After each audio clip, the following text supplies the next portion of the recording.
토트넘의 실점 원인이 그라고 12 미숙한 수비 때문인 줄 알았는데 알고 보니 완전히 엉뚱한 선수였다는 것이 정말 충격적이다.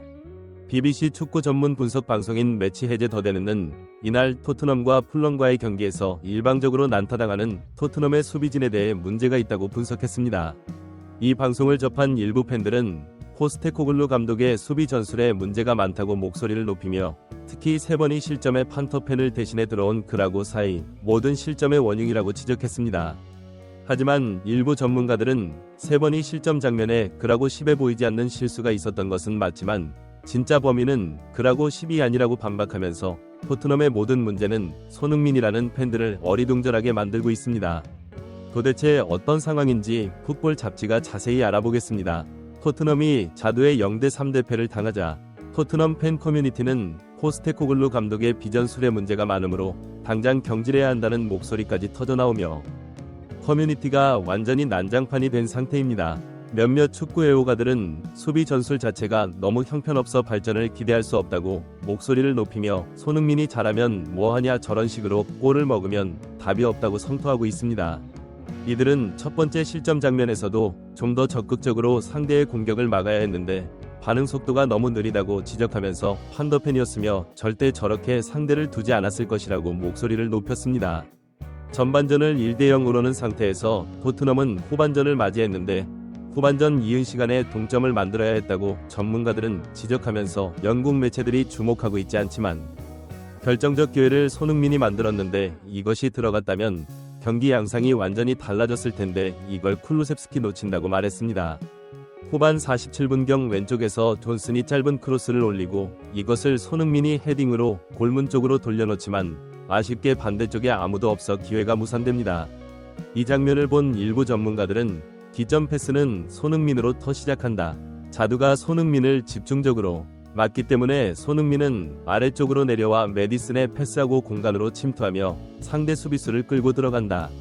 이때 존슨이 크로스를 올리는 순간을 정지해놓고 보면 손흥민이 2명이 수비수를 묶고 있고 사르다가 1명이 수비수를 묶고 있다. 존슨이 크로스를 올리자 이 공이 사르게 가는 줄 알고 쿨루셉스키 막던 수비가 그에게 붙는데 이것이 결정적 실수라고 말했습니다. 이들은 이어 그에게 가는 공을 손흥민이 중간에 헤딩으로 커트하면서 상대 수비수는 역동작에 걸리고 쿨루셉스키 완벽한 노마에 놓이게 되는데 쿨루셉스키 이곳에 있는 게 아니라 이곳에 있어야 했다고 말하며 이곳에서는 앞으로 뛰면서 커트를 해슛할 수 있지만 이곳에서는 뒤로 뛰어야 하므로 속도가 느려 공이 머리 뒤로 넘어가 물러나 버리기 때문에 반대쪽에서 도하는 선수들은 이 포스트를 2로 근방에서 있는 것이 기본이고 헤딩하는 선수는 이 포스트 쪽으로 공을 보내는 것 역시 기본이라고 말했습니다. 몇몇 전문가들은 덧붙여 위치를 잡는 것도 선수의 수준을 말해주는데 쿨루셉스키 위치를 잡는 걸 본면에서 뛰어야 할 선수가 아니라고 말했습니다. 이런 보이지 않는 잔 실수 뒤 불과 3분 후 토트넘은 두 번째 골을 얻어맞습니다. 자두가 왼쪽을 돌파하면서 올린 크로스를 상대 공격수가 무릎으로 방향을 바꿔 골을 만들어내는데요. 몇 전문가들은 일부 팬들은 그라고 이 바짝 붙어서 크로스가 못 올라오게 해야 했다고 주장하지만 그건 아주 단편적인 상황만 고려한 것이라고 말하며 모든 것은 기점 패스부터 봐야 한다고 주장했습니다. 토트넘은 중앙에 매우 많은 공간을 허용하는데 상대가 공을 잡고 있는 상황이면이 선수를 마크해야 할 사람은 메디슨이 말했습니다.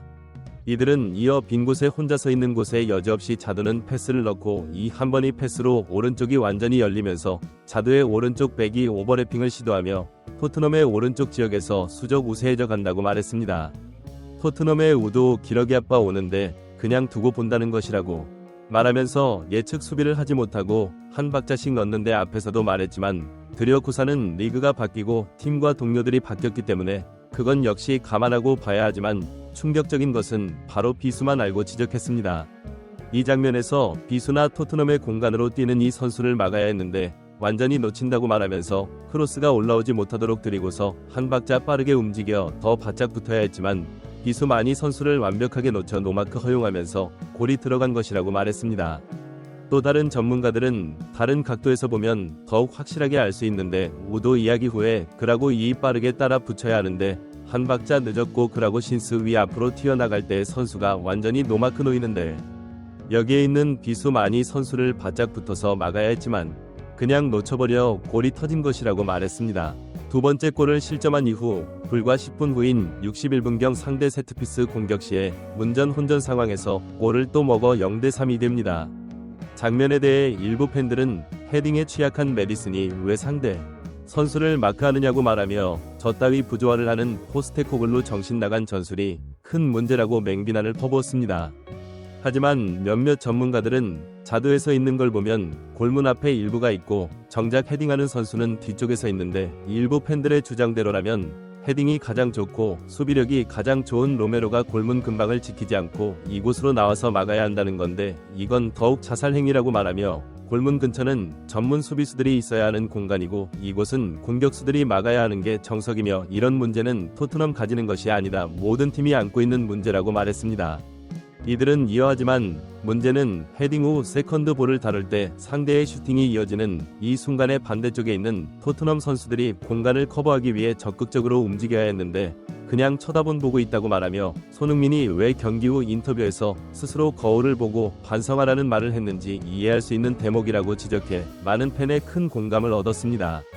또 다른 전문가들은 수비 쪽에서 판더펜이 빠지면서 문제가 생길 여지는 다분했다고 말하며 손흥민을 제외한 토트넘 전원이 자두에 11년간 단 한 번도 패하지 않았다는 것 때문에 토트넘 몇몇 선수들이 오만하게 플레이를 한 것이 문제라고 말했습니다.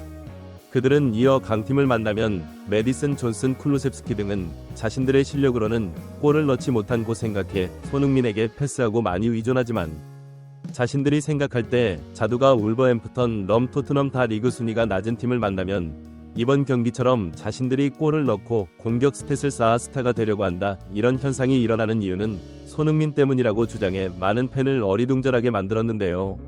이들은 덧붙여 실력이 안 되는 선수들이 손흥민이 골을 넣고 영국 매체들의 스포트라이트를 받는 것이 옆에서 보면 부럽기도 한데다가 손흥민과 너무 차이나는 초라한 자신들의 실력으로는 언제든지 토트넘에서 방출될 수 있다는 불안감 때문에 약팀을 만나면 패스하지 않고 자신들이 슛하며 공격 포인트를 하나라도 더 쌓으려고 이기적으로 행동한다. 그래서 손흥민을 의도적으로 고립시키는 것이라고 말해 분석을 접한 많은 팬으로부터 정말 설득력 있는 분석이라는 큰 호평을 듣고 있습니다. 구독, 좋아요, 알림 설정은 매일 더 나은 영상 제작 열정을 타오르게 합니다. 이상 풋볼 잡지가 있습니다. N